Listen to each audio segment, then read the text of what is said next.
பொது தூய்மைப்படுத்தும் நிலையம் அமைக்க மாநில அரசு கேட்டால் நடுவண் அரசு உதவ ஆயத்தமாக உள்ளது என கூறியுள்ள பாஜக தலைவர் நயினா நாகேந்திரன், விஜய் குறித்த செய்தியாளர்களின் வினாவுக்கு யார் வேண்டுமானாலும் கட்சி தொடங்கலாம், எதை வேண்டுமானாலும் கூறலாம் எனவும், தமிழ்நாட்டின் நலனுக்காக பாஜக கூட்டணி உழைக்கும் எனவும் தெரிவித்துள்ளார்.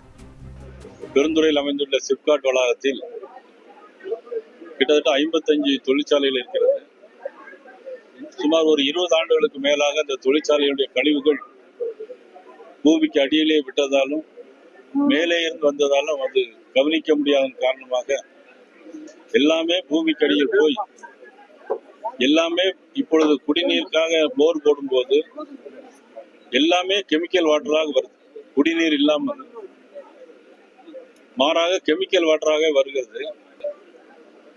இதற்கிடையில் 37 கிராமங்கள் நமது வருவாய்த்துறை அதிகாரிகளால் குடிநீர் பயன்படுத்தக்கூடாது அப்படின்னு சொல்லி கிராம மக்களுக்கு எல்லா ஊர்களிலும் போர்டு வச்சிருக்கிறாங்க.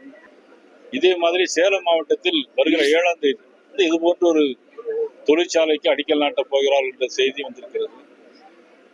தமிழக மக்களுடைய நலன் கருதி ஜல்ஜீவன் திட்டத்தின் மூலமாக இந்த 37 கிராம மக்களுக்கும் உடனடியாக முன்னுரிமை கொடுத்து அதனுடைய அடிப்படையில் நீங்கள் இந்த ஜல்ஜீவன் திட்டத்தை அமல்படுத்த வேண்டும் என்றும் அன்போடு நாங்கள் கேட்டுக்கொள்கிறோம்.